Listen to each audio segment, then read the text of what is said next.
la guerre d'agression de la Russie contre l'Ukraine. Vous êtes avec nous, Xavier Titelman, vous serez très important ce soir, comme d'habitude, mais particulièrement ce soir. Merci beaucoup d'être là, puisqu'il y a beaucoup de nouvelles, bonsoir, sur les drones et sur l'usage des drones et sur le grand espoir que les Ukrainiens ont en la matière, puisque on va entendre Boudanov, le patron du renseignement militaire ukrainien. Il a des raisons, selon lui, d'être optimiste du point de vue ukrainien en 2025. Écoutez-le.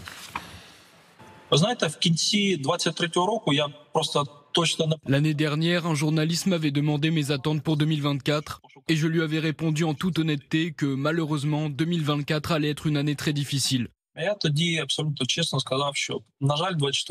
Je suis plus optimiste pour 2025, ce sera une meilleure année.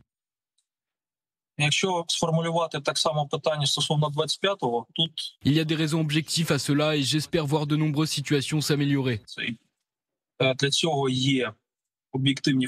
Cela nous amènera à ce que nous attendons tous. Voilà la déclaration de Kirilo Boudanov. Regardez l'image sur laquelle il se fonde. Il dit c'est historique. C'est l'image de cet hélicoptère russe qui a été abattu par un drone naval ukrainien. Et il dit c'est la première fois dans l'histoire que ça arrive. Et apparemment, il y a une deuxième opération du genre qui serait qui aurait réussi. Xavier Titelman, expliquez-nous bien cette vidéo sous les yeux. Qu'est-ce qui est en train de se jouer là qui fait que l'Ukraine dit en tout cas là, on a fait une progression décisive? Alors, on est sur un drone naval, il y en a beaucoup, ils s'appellent les Magura, ils s'appellent les Sea Baby. D'habitude, ils sont utilisés pour faire du kamikaze, c'est-à-dire qu'ils vont aller impacter les infrastructures, ils vont détruire une bonne partie de la flotte de la mer Noire a été détruite, et les Ukrainiens les avaient un petit peu adaptés, par exemple, pour faire lance-roquettes vers le sol. Et ils avaient pu, parce que certains ports, ils en avaient mis des barrages, des bouées, donc ils avaient pu les bombarder. Et dans ce cas-là, ils ont mis à bord de leur drone naval, ils ont transformé en plateforme lance-missiles anti-aériens. Parce que traditionnellement, les Russes, quand il y a ces drones navals qui arrivent et ils essaient de leur tirer dessus avec les mitrailleuses qui sont embarquées à bord de ces hélicoptères. Et ça faisait plusieurs fois que les Ukrainiens prétendaient annoncer... Question très technique, pardon. On voit ici sous les yeux, on a un de ces drones navals. Comment est-ce que ce drone naval qu'on voit là tire en l'air? Parce que qu'est-ce qui fait qu'il tire en l'air là? Alors sur le dessus, en fait, ils ont mis, a priori, on n'a pas d'image vue de l'extérieur, mais ils ont mis une plateforme de lancement de missiles. Donc vous imaginez, les missiles qu'on tire comme les lance-missiles qu'on lance depuis l'épaule, c'est exactement ce type de missile qu'ils auraient placé sur le dessus. Donc c'est de la catégorie des manpads, mais néanmoins c'est des drones, là on ne se rend pas bien compte de la taille, mais c'est des drones qui font 4, 5, 6 mètres de long, donc c'est des choses qui sont relativement imposantes et qui sont également relativement stables. Et dans la vidéo qui a été présentée, que vous aviez vu, qu'on montrait juste avant, il y a deux choses. Il y a deux hélicoptères qui essayent de tirer sur ce drone naval. On voit l'hélicoptère qui est ici. Ce premier hélicoptère va être touché par un missile et on va suivre l'hélicoptère qui va aller jusqu'à tomber dans l'eau. On voit vraiment les éclaboussures, il n'y a absolument aucun doute. Et il y avait un deuxième hélicoptère, on sait qu'il avait été touché, mais on n'avait pas... Là, on voit que le missile est en train d'accrocher l'hélicoptère. Et voilà, là on voit le missile sur la droite qui est en train de partir, on voit le missile qui va aller toucher l'hélicoptère au loin, et on vient de voir l'explosion. Donc comme ça bouge quand même, là on voit l'hélicoptère qui est en train de tomber, et là, dans quelques secondes, on va voir les éclaboussures. Donc il y avait un hélicoptère dont on était sûr. Et dans la même opération, on voyait qu'un deuxième hélicoptère avait simplement été touché et on pensait qu'il avait pu retourner jusqu'au sol. Sauf que vous avez un blogueur très connu russe, pro-russe, qui a lui annoncé que le deuxième équipage était également tombé et qu'ils n'avaient pas pu récupérer les survivants. Donc c'est-à-dire que dans cette opération, c'est la première fois qu'ils le prouvent, ils ont réussi à détruire 2 hélicoptères russes, c'est-à-dire que les Russes ne sont plus aujourd'hui en mesure d'empêcher les drones navals ukrainiens d'opérer sur la mer Noire. Restez avec nous, Xavier Titelman. Toute l'explication a une portée aussi politique. On est le 2 janvier, Trump arrive le 20 janvier, et les Ukrainiens montrent que rien n'est tout à fait joué. Oui, vous avez donné le mot-clé, c'est Trump. Ce qui est quand même paradoxal, c'est qu'on redoutait l'arrivée de Trump pour l'Ukraine parce que c'était le président qui avait annoncé qu'il réglerait le conflit en 24 heures, qu'il allait parler à Vladimir Poutine, ce qui voulait dire dans son esprit une reddition, je donne à Poutine ce qu'il veut et on arrête la guerre. Or, c'est un peu le contraire qui est en train de se passer et on entend bien à Washington alors il y a son émissaire Keith Kellogg qui est lui en effet très conscient du danger poutinien, mais il y a aussi beaucoup de choses beaucoup de risques pour Donald Trump finalement à capituler trop vite limite, il y a un risque réputationnel. Il n'a pas envie, il veut être le gagnant, il veut être le winner de l'humanité et de la planète. Donc il n'a pas du tout envie d'être celui qui va céder à Vladimir Poutine. D'autre part, il est conscient de l'exemplarité que ça peut susciter auprès de Xi Jinping sur la Chine et sur les velléités chinoises à Taïwan. Et puis je pense que Trump a aussi en tête l'idée de ne pas terminer, de ne pas commencer son mandat avec une débâcle semblable à celle que Biden, enfin, et lui, puisque c'est lui qui l'avait initié, a connue en Afghanistan. Il y a un mot de Yermak, le chef d'administration présidentielle, qui est très révélateur. C'est un peu l'éminence grise, le père Joseph de Zelensky, et il dit les Américains, ils aiment pas les losers. Donc quoi qu'il arrive, c'est bien de montrer qu'on est fort, même si ils savent bien que c'est pas leur copain a priori. Mais paradoxalement, les Ukrainiens mettent beaucoup d'espoir dans la personne de Donald Trump, et c'est ça qui rebooste aussi le moral des Ukrainiens. Avec un peu de méthode Coué. Avec un peu de méthode Coué et surtout en misant sur l'imprévisibilité totale qu'est Donald Trump. C'est qu'on ne sait jamais de quel côté il va tomber. C'est vrai, c'est d'ailleurs le mot, même imprévisibilité, qu'a employé Volodymyr Zelensky jeudi dernier pour parler de Trump en disant « ça peut être une chance pour nous ». Voilà, moyennant quoi, je pense que Trump c'est un deal maker, donc il va évaluer les rapports de force et évidemment ce genre d'image est très spectaculaire. Est-ce qu'elle modifie véritablement le cours de la guerre? Je pense que Trump se posera aussi la question. Il y a en tout cas une course technique, une course militaire des derniers jours. Là, on sent vraiment qu'il y a un enjeu vraiment sur 18 jours où il faut être le plus fort possible.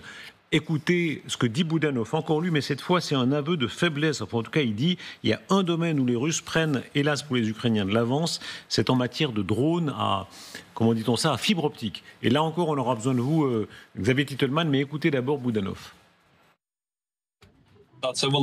Nous sommes en train de remporter la guerre des drones. Mais les Russes utilisent un nouveau type de drone qui fonctionne grâce à la fibre optique et ils le déploient sur tous les fronts. C'est un énorme problème pour notre armée car contrairement à des drones classiques, cela résiste à nos brouilleurs de signal. Dès 2025, nous travaillerons tous ensemble pour trouver une solution technologique permettant de faire face à ces nouveaux types d'appareils. Alors, explication d'abord du spécialiste. Qu'est-ce que c'est que cette fibre optique, cette fibre qui traîne derrière le drone et qui visiblement a un rôle si important? Alors, traditionnellement, les drones, quels qu'ils soient, sont télépilotés, c'est-à-dire que vous avez une télécommande et vous êtes obligé d'avoir une connexion directe avec votre drone. Et si jamais l'ennemi ou il y a un brouilleur dans la zone, c'est vrai que vous n'avez plus un retour vidéo. Et à partir du moment où vous n'avez plus de retour vidéo ou alors vos commandes sont brouillées, vous n'avez plus la possibilité de piloter jusqu'à l'impact pour les drones kamikazes. Ce qu'ont réussi à faire d'abord dans un premier temps à partir de 2022 les Ukrainiens, mais ils ne l'ont pas massifié, c'est ce qu'on voit ici à l'écran, c'est de mettre en place une fibre optique, mais qui est vraiment minuscule. C'est un petit peu comme un fil de pêche qui va faire 3, 5 ou 10 km selon les modèles et qui permettent d'aller accompagner le drone jusqu'à son impact sans avoir la moindre interférence possible puisqu'il n'y a plus de signal radio qui va remonter jusqu'à l'émetteur. C'est-à-dire qu'en réalité, vous pouvez voler en très basse altitude sans être détecté, parce qu'en général, les drones volent relativement haut, où on peut les voir, où on peut les entendre, et ensuite ils vont descendre. Et là, ils risquent de perdre la connexion à la fin. Mais quand vous regardez les vidéos qu'on voit en ce moment, vous voyez la qualité excessivement bonne de la vidéo, alors qu'on vole en très basse altitude et qu'on va jusqu'à l'impact. C'est-à-dire qu'on ne peut plus le perdre. Mais comment est-ce possible, pardon, Xavier Titelman, je vous pose une question vraiment naïve, j'ai honte de béotien, mais on a des souvenirs des camions de pompiers quand on était gamin, qu'on téléguidait avec Guillaume Roquette et moi, notre génération. Voilà, on est très loin pour qu'il y ait un fil. Là, on imagine, c'est-à-dire que derrière ce drone, il y a vraiment un fil physique. C'est bien ça. Quand on parle de fibre optique, vous voyez chez vous comment c'est la fibre optique. C'est ce tout petit truc très très très léger, mais qui peut aller. En fait, ils les mettent sur l'équivalent d'un truc de canne à pêche là, d'un comment ça s'appelle. Voilà, vous savez moulinet. Voilà. Non mais c'est vrai, c'est des gros moulinets avec des centaines, voire des kilomètres de fil qui sont, vous savez, ce fil est très très fin et très léger, qui est collé sur le drone, ce qui fait qu'au lieu que le drone soit piloté par une fréquence radio, qui donc peut être brouillé, parce qu'une fréquence radio, si on l'intercepte, eh ben, il est brouillé, il est guidé par ce fil. Extraordinaire. Alors, les missiles de type Milan ou type Hoth étaient comme ça. Moi, j'ai commandé une unité Hoth au 1er régiment de Spahis quand j'étais capitaine. C'était des missiles Hoth, ça tirait à 4000 mètres et c'était 4000 mètres de fil. Et vous mettiez 17 secondes pour arriver au bout. Il fallait guider votre missile jusqu'au bout avec une précision de 95 ou 97% de coup au but. Tellement c'était précis. J'ai un camarade d'artilleur solaire qui parle et il approuve. Voilà, il y a quand même un inconvénient. On salue le camarade d'artilleur solaire. Le risque de rupture de fil et puis les obstacles. C'est-à-dire qu'à partir du moment où vous avez un fil derrière vous, vous pouvez pas passer au travers. Je veux dire, les arbres sont un problème, les lignes à haute tension sont un problème. Il n'y en a peut-être pas beaucoup là, mais tout ce qui peut, un fil, ça se coupe assez facilement. Voilà. Donc vous devez avoir 10 km de découvert devant vous si vous voulez tirer à 10 km. Sinon, vous risquez d'avoir un problème. Alors, ce qui est vrai, c'est que par rapport à cette génération de missiles, dont je me souviens aussi, c'est que maintenant on a l'écran et donc peut-être que même quand on n'a pas la visibilité, le drone peut être efficace quand même. Mais c'est vrai que ça paraît contre-intuitif. Moi, puisqu'on en est aux images, moi j'utiliserais celle du cerf-volant. Et on sait à quel point c'est compliqué de diriger un cerf-volant parce que dès qu'effectivement il y a un arbre ou un fil téléphonique, ça se pose un problème. Regardez une image de fibre optique, qu'on comprenne bien l'image de la canne à pêche que vous utilisiez. Voilà, c'est vraiment ça. Hein. C'est simplement une fibre comme celle-là qui est projetée sur sur plusieurs kilomètres. Oui, c'est ça. Donc, mais avec cet inconvénient quand même que on revient un peu à l'ancienne, au fil à la patte, qu'on croyait avoir oublié avec les missiles, tir ou oubli, tout ce qu'on veut, où il n'y a plus de lien avec l'opérateur. Alors pourquoi les Russes, Xavier Titelman, d'après le commandement ukrainien, de son propre aveu, pourquoi les Russes là ont gagné une avance? Mais parce que les Ukrainiens, réellement, chronologiquement, les ont eu en premier, mais ils n'ont pas massifié cette idée, tout simplement parce que les Russes n'avaient pas autant de brouilleurs que ce qu'on peut avoir du côté ukrainien. Côté ukrainien, même les 4x4 des simples utilisateurs ont des brouilleurs, c'est-à-dire qu'ils arrivaient à brouiller les drones kamikazes russes, et du côté ukrainien, ils ont un plus grand taux de coups au but parce qu'il y a moins de brouilleurs. Du côté russe, je parle de brouilleurs individuels sur chacun des blindés. Et comme les Russes avaient un nombre de plus en plus élevé de drones qui n'arrivaient pas à l'impact, y compris avec des sacs à dos de brouillage, et j'ai plusieurs copains qui ont été équipés grâce à ça, eh bien les Russes ont trouvé la parade en massifiant les drones kamikazes avec la fibre optique. C'est parce que eux, ils avaient plus de problèmes à toucher au but avec leurs drones. Et effectivement, par exemple, sur le front de Koursk, j'ai une unité dans laquelle il y a plusieurs Français, ils ont eu 18 drones à fibre optique de suite, malgré leurs brouilleurs, qui leur sont tombés dessus exactement au même endroit. Donc c'est particulièrement compliqué de s'en prémunir. Aujourd'hui, ils reviennent au fusil à pompe. Mais au fusil à pompe, sur un objet volant qui vous fonce dessus à 200 km/h et que vous voyez qu'au dernier moment, parce qu'il vole très bas, c'est particulièrement compliqué.